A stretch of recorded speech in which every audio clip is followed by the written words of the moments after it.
Buenas tardes a todos, bueno, muchísimas gracias por venir, un gusto recibirlos acá en nuestra casa. Quiero agradecerles la oportunidad de que nos dieron hoy para poder ser sede hoy de esta reunión. Agradecidos, bueno, Marcelo, Raúl y sobre todo Alejandro, que se llegó hasta acá para compartir este gran momento con nosotros. Muchísimas gracias por todo. Bueno, buenas tardes a todos. En primer lugar, agradecer a la Asociación Cultural Balnearia que se ha dignado gentilmente para esta segunda reunión de UMI. Agradecer la presencia de cada uno de ustedes y en especial Alejandro, Héctor, que forman parte de FEMUCOR. Así que la idea es ya dar inicio a esta reunión. Queremos que sea un ida y vuelta, un intercambio de experiencias. Tenemos una agenda interesante en cuanto a los temas. Con Raúl, el secretario, vamos a tratar de ir coordinando y moderando la misma y teniendo en cuenta que viajamos de lugares un poco distantes, entonces bueno, tratar de tener una tarde donde el horario sea adecuado para volver. Así que bueno, seguidamente voy a ceder la palabra a nuestro presidente de la Federación, Alejandro Rosso, licenciado. Bueno, buenas tardes a todos y a todas. La verdad que es un gusto estar con ustedes. Gracias por abrirnos tus puertas. Y no quería dejar de resaltar y felicitarlos a las nuevas autoridades. La verdad que es muy importante cómo se desarrolló esta elección, este acuerdo, donde se logran estos cargos por consensos, estos cargos por convicción y por conocimiento, ¿no? Entonces, bueno, mi querido presidente de FEMUCOR, les deseo el mayor de los éxitos, agradecerles a las autoridades salientes por todo lo que han aportado hasta estos años y desearles a ustedes, las nuevas autoridades, evidentemente que muchos de ustedes ya estaban, que puedan tener los mejores éxitos, poner lo mejor de sí, para que siempre la UMI esté presente en FEMUCOR, llevando las inquietudes, los problemas y también aportando soluciones en el seno de la Junta de Gobierno de FEMUCOR. Así que felicitaciones más en tu persona, cada uno de los miembros que hoy han integrado. Yo lo mío va a ser bastante simple y retomo lo que planteó recién Marcelo, ¿no? Me parece que estamos en momentos donde tiene que ser un ida y vuelta. O sea, yo voy a ir a conversar con ustedes. Y cuando hablamos de conversar, quiere decir que voy a contar algunas cosas, voy a compartir algunas cosas, y también que ustedes compartan cosas. Porque si no, yo voy un poco vacío, tanto a Córdoba como a la Confederación que tienen autoridades.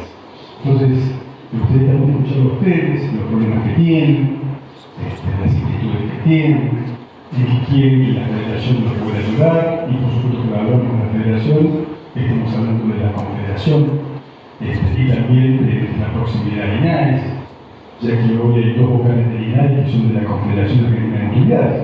Los dos vocales de Linares que mutualismo son dos vocales de la Confederación de Argentina de Autoridades. Con lo cual yo hablo de la representatividad que tiene la Confederación de Autoridades y por supuesto cada una de las federaciones, de las 43 federaciones que hoy integran la Confederación que tiene autoridades.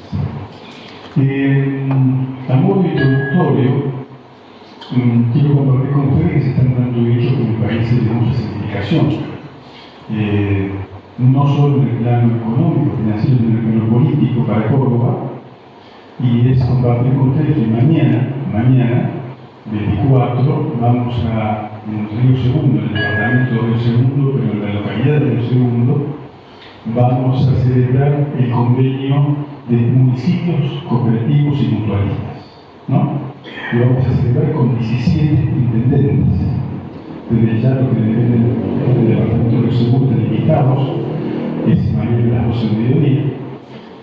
Y es un hecho muy importante porque para mi gusto es una de las tareas políticas más importantes que ha desarrollado Cooperar es la confederación que une a todas las federaciones cooperativas del país.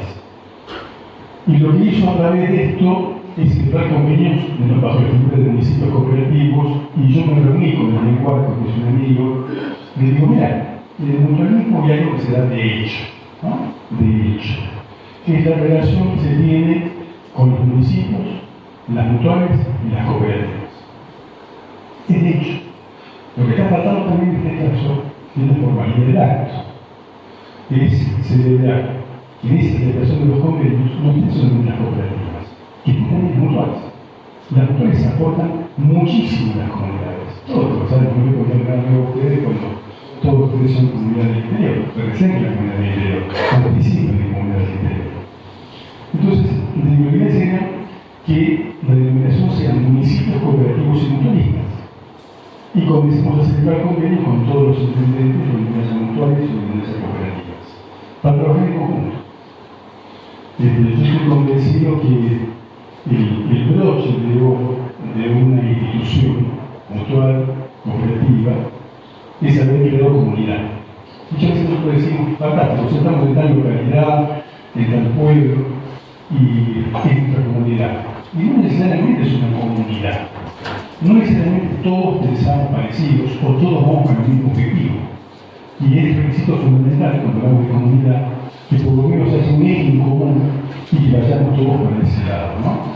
Entonces digo, cuando las organizaciones constituimos comunidad, para mí es uno de los hechos más trascendentes de la historia de la vida institucional.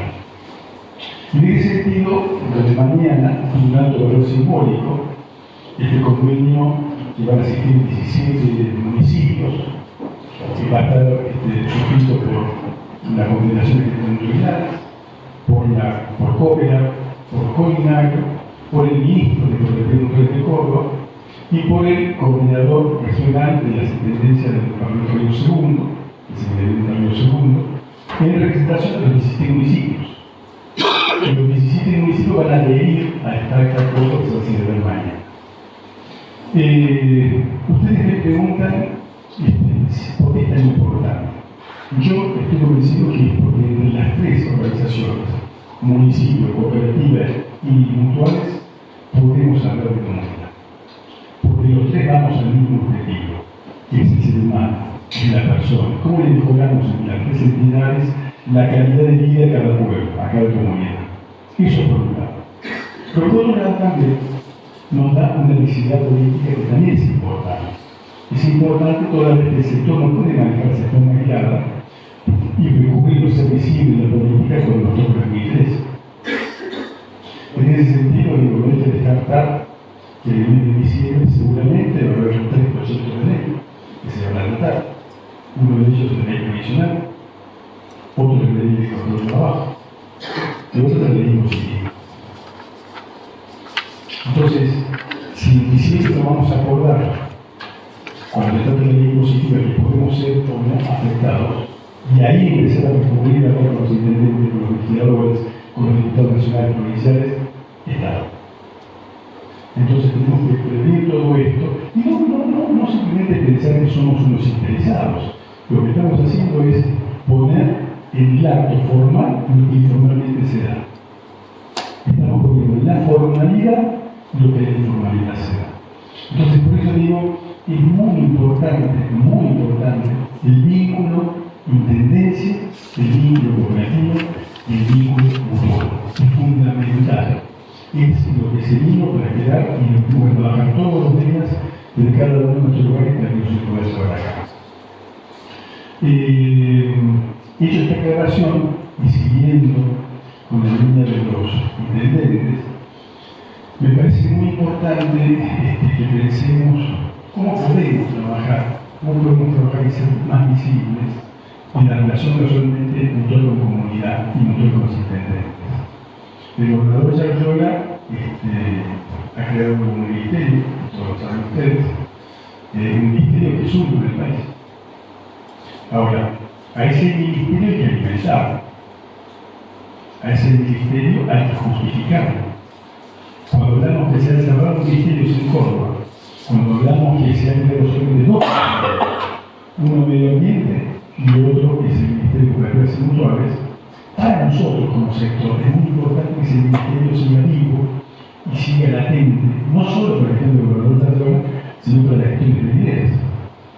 Porque eso habla de un salto de calidad, eso habla de un reconocimiento al sector, eso habla de una visibilidad al sector. Entonces, en este sentido, en este marco, es importante que prosigamos relacionando con los intendentes y en eso nos dejo pensando para ver cómo podemos trabajar en lo que se denomina última milla.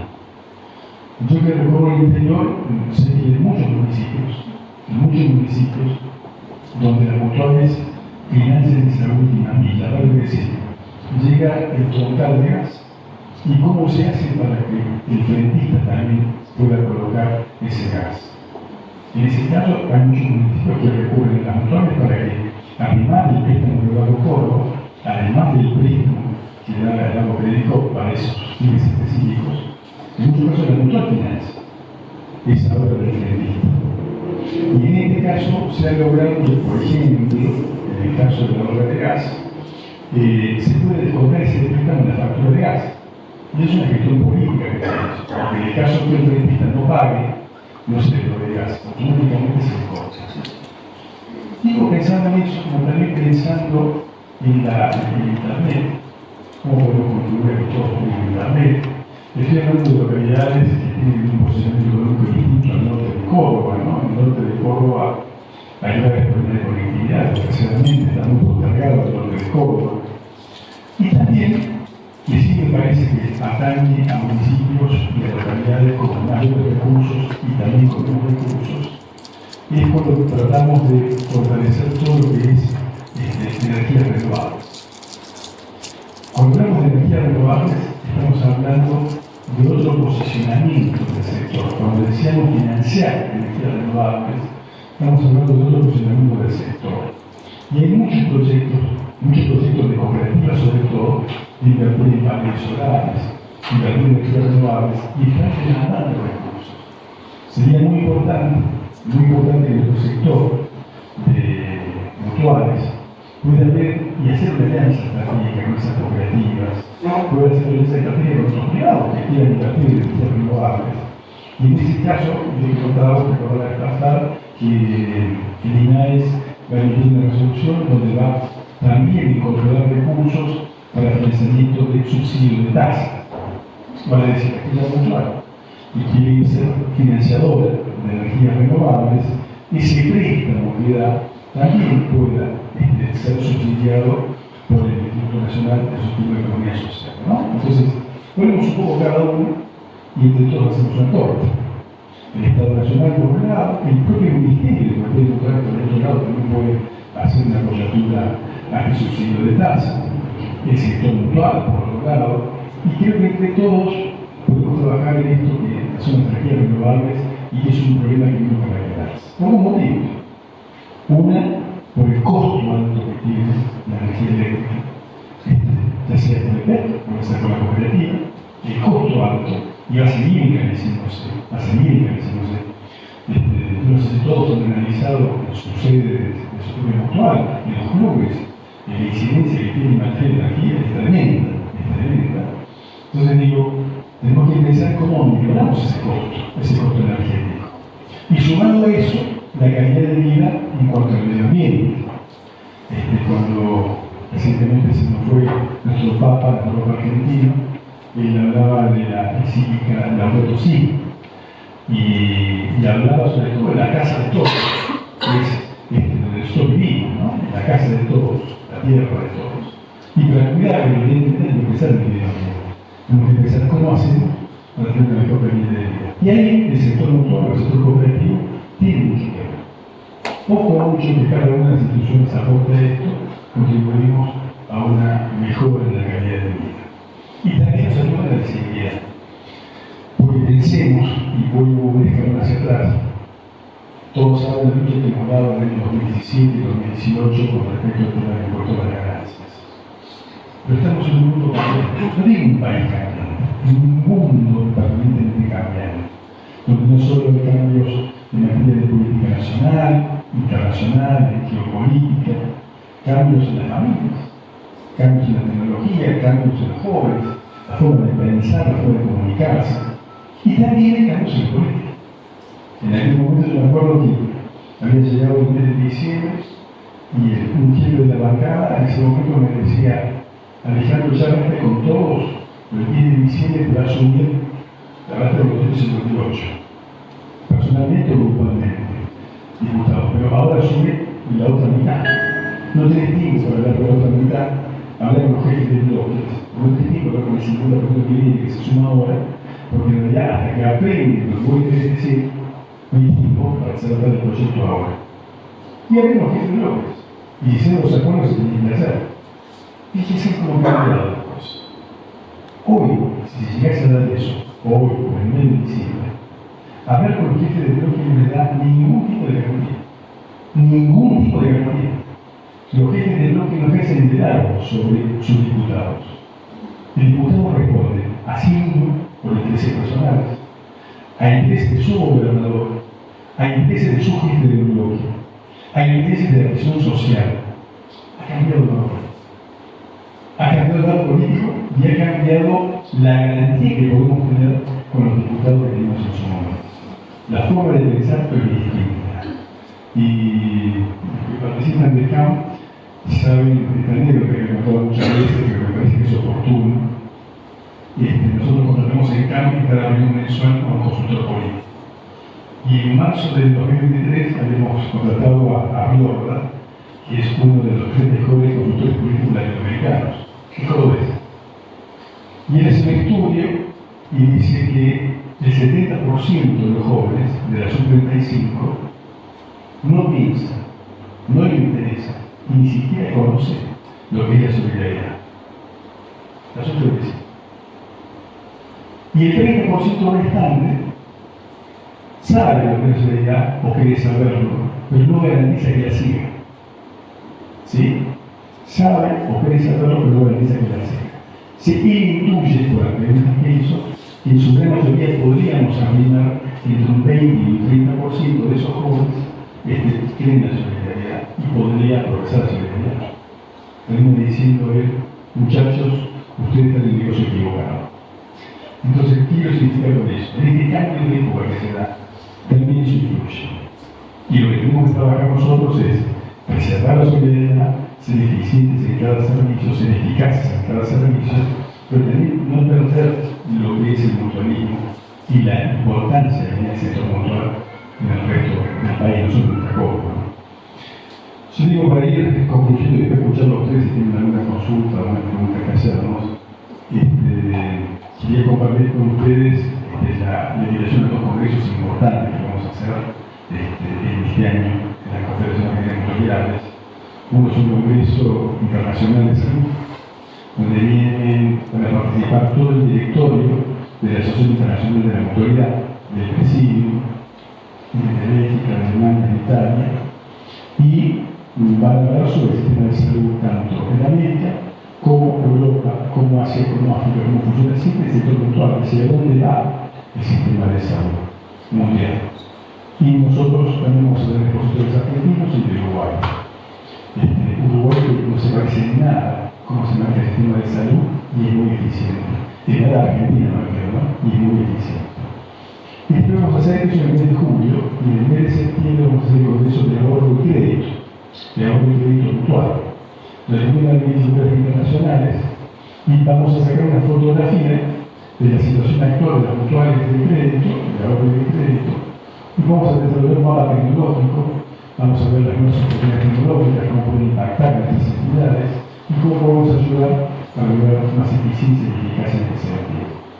Tenemos ahí en el mediano plazo que ver y analizar lo que es la inteligencia artificial. Muchos lo conocen, muchas otras programitas que usan el celular para saludar a las personas, para saber cómo somos y demás, pero la inteligencia artificial volcada en mutualismo tiene una gran responsabilidad en ese sentido, porque va a dotar de eficiencia, seguramente de cuidado, pero también hay que ver qué se hace con los recursos humanos. Entonces, tratar de pensar que lo que nosotros aplicamos para ser más eficiente en la inteligencia artificial, que no afecte a la reducción de recursos humanos, y es una gran responsabilidad que tiene nosotros como sector. Máximo considerando que si las tasas en el mediano plazo llegan a bajar, como tienen que bajar, no ahora para sostener el dólar, sino cuando estén las tasas sinceradas, y el tipo y el precio sincerado, y las tasas, probablemente el spread, con ese spread hay que ver si cubrimos los costos operativos que tiene el sector portuario en este momento, ¿no? Entonces, bueno, hay que trabajarlo, son las asignaturas pendientes que tenemos para irlas desarrollando y para debatirlas seguramente en ese congreso. Hoy por hoy con el INAES tenemos una excelente relación de siempre. Notamos que su INAES sigue siendo de puertas abiertas. Ustedes han notado que cualquier proyecto que nosotros presentamos sale, como en este caso la modificación de la 418, tratando de ayornar la norma a lo que se estaba desarrollando sin la norma, ¿no? Me refiero a contar que hay 24 tecnologías y esas tecnologías no son las que precisamente están actualizadas. Hoy por hoy tenemos más flexibilidad, se ha incorporado en la norma todo lo que hoy se puede utilizar y más. Entonces, creo que fue muy beneficiosa. En esa norma trabajó la Confederación Argentina de Autoridades a través de sus 6 federaciones que más representatividad tienen en el sector cooperativo, me refiero a la FEMCOR, a la Rosario, a la Gamier, a la IAEN, a la FEMPASE, y a los militares, y a los amigos.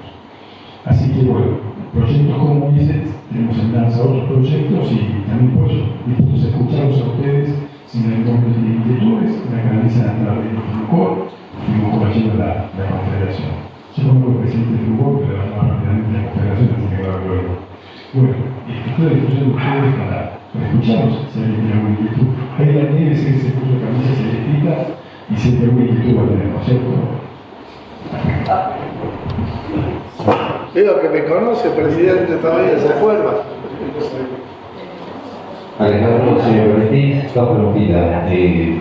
Por ahí se habla del tema de alguna regulación de INAES en cuanto a organismo que pueden comentarnos. Y en segundo lugar, lo mencionaste vos también con respecto a las reformas impositivas, que por ahí la quita de algunos beneficios impositivos para nuestra organización, senadora y organizativa, también si podés hacer un poquito, si le dan conocimiento de esos temas.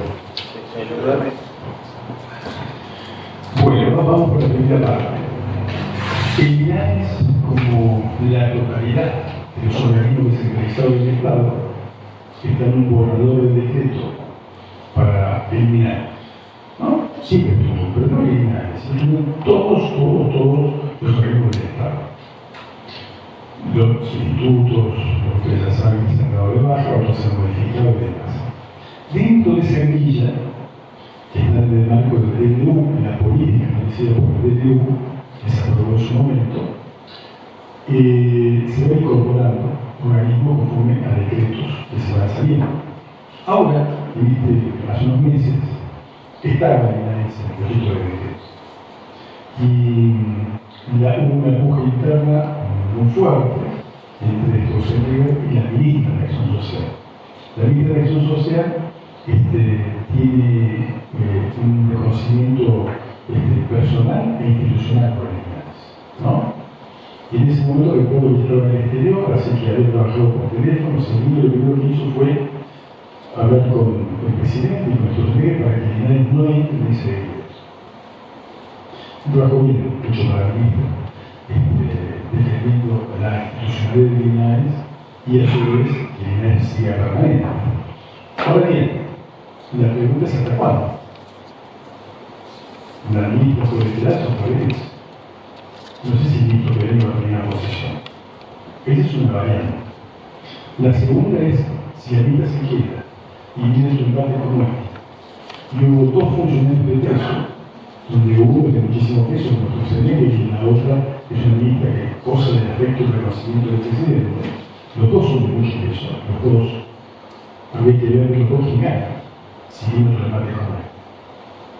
Pero es un tema delicado que, como todos los hombres de la vida, está latente. Está latente esta batalla la hemos ganado, pero hay que verlo sí, si viene otro debate con otro listado de organismos, el nuevo decreto, si el INAES no se incorpora nuevamente y si la fuerza del ministro va a ser suficiente para que no se debata más. Si se da esa situación, es un escenario muy malo, muy malo. Muy malo porque, independientemente de que las que la confederación de mutualidades, como la confederación de cooperativas, comiencen a tener un valor mucho más importante también en esto, reemplazando algunas cosas alineadas. O sea, el rol del sector de inteligencia va a ser importante por muchísimos motivos, que en algún momento vamos a desarrollar. Pero, ¿en dónde nos perjudica el orden del país? Preguntar, ¿qué es que el problema de INAES desaparezca? Lo que pasa es que el INAES es un órgano emisor de normas, y de normas específicas. Y esas normas específicas son fuentes de derecho, en este caso, en muchos casos son jurisprudencia.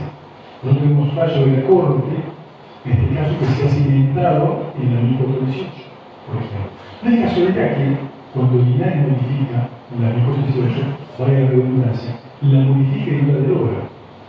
¿Por qué no la deroga? Y tiene resoluciones incorporando modificaciones a esta 1418 del 2003. Porque esa 1418 está mencionada en varios judiciales. Si nosotros la eliminamos, y no deja de ser una debilidad jurídica y debilita el sistema.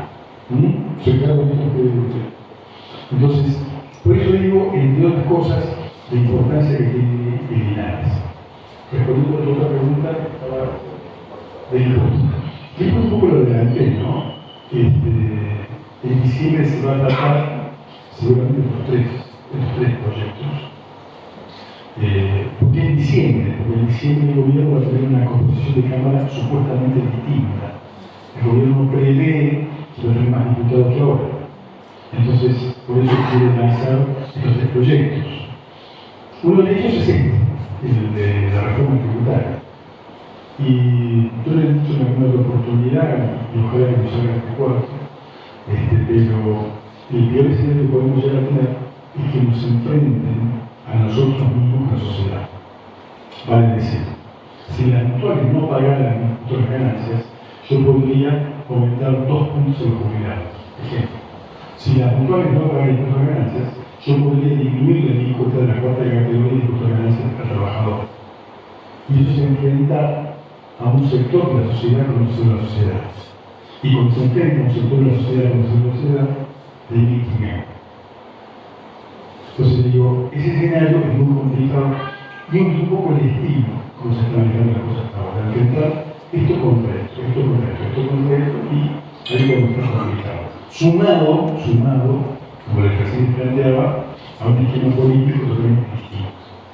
Un esquema político que no nos da garantía los acuerdos con los diferentes bloques, con lo cual, si llegamos a tener la desgracia que decimos que no trabajar en este sentido, tenemos que pensar en hablar con todos los legisladores como hicimos en este momento. No, simplemente dos cositas, ¿no? Una para que Eduardo se quede tranquilo y ustedes también, porque la preocupación de Eduardo es válida en cuanto a la diferenciación de tasas, ¿no? Yo quiero aclararlo esto que es importante para que se queden todos tranquilos. Tenemos una orden de apelación jurídica, que es la ley de autoridades, debajo de la resolución 1418, que es la carta magna que regula todo el sistema. Luego, de la ley 418, viene el reglamento específico de servicio de ayuda económica para cada una de las entidades. Y luego, tiene una herramienta que es muy importante, que son las operatorias. ¿Qué significa esto? Bueno, precisamente, lo que no podemos hacer es a dos asociados pagarle por el mismo plazo y por el mismo monto distinta tasa de servicio. ¿Soy claro en el tema? O sea, a dos asociados por el mismo plazo y por el mismo monto, dos tasas diferenciadas. Ahí estamos en problema. Pero sí podemos hacer una operatoria donde se diga, bueno, de tal monto se me paga tanto. De tal monto se paga tanto. De tal monto tanto. Se hace la operatoria, se registra el acta del consejo directivo y esa operatoria queda perfecta ante los clientes de de mañana de los asociados y de la inspección de finanzas. ¿Correcto? Pero son operatorias y las operatorias tienen sistemas de diferenciaciones. O sea que estamos tranquilos en eso, pero reitero, lo que no podemos hacer es ser inequitativos. Eso es otra cosa. Pero sí o sí tiene que estar en el acta. Sí, puesto por el consejo. Es fundamental. Porque el consejo es el representante del socio. Entonces, si el consejo directivo lo aprueba, si ustedes me preguntan, ¿Cómo estaríamos más tranquilos? Bueno, cuando se hace la asamblea ordinaria de los asociados, se presenta un punto específico y se ponen las obligatorias. Pero están cambiando todo, las tasas son tan cambiantes, los volúmenes son tan cambiantes, que teniendo el consejo directivo, la respectiva acta, aprobando cada una de las operatorias, y después tal vez dando un informe genérico, en la asamblea, que se cambie los respaldos de que no hay inconvenientes. Pero es importante tipificar las operatorias, eso sí es importante. Yo un poco escuchaba de ellos que lo tenían al menos en curso. Y lo otro quiero compartir con ustedes que se dieron este tipo de reuniones. Son reuniones donde se manifiesta la unidad por la unión de motores, precisamente por el nombre, pero a su vez se comparten ideas, se comparten proyectos y nos encontramos con 3 puntuales, 4 son muy generosas, que todas han volcado su experiencia con 2 sistemas no distintos, son sistemas distintos, pero que van al mismo objetivo, me refiero a la tecnología, el DICA, el CODNAR, y nosotros compartimos con ellos, ¿no? Con la sinceridad, con el ensayo, con prueba, con error, para que el resto pueda observar y pueda o perfeccionar su sistema o pueda adaptarlo. Creo que es muy importante, eso habla de la solidaridad, habla de lo que es el mutualismo en general. Y por último, cuando nosotros pensamos en que es todo muy complejo y demás, el mutualismo si cumple con los preceptos de la mutualidad, siempre tiene que ser en la contención del asociado, que es un poco la diferencia de esta billetera con el resto de billeteras. Cuando te molesta el fin de semana, cuando te dices, bueno, ahora a partir de ahora, está bien, sos socio, te lo invito desde acá, pero el lunes vení a arreglarlo, es un fin de semana, pasa a todos, es una cosa de realidad. Pero esa contención, ese producto, esa forma de ver el asociado, no lo tiene otro sistema. Y lo que tenemos que dar nosotros es diferenciar, fundamentalmente diferenciando del resto en la atención con nuestro asociado, que es la razón de existir. Nada más que eso.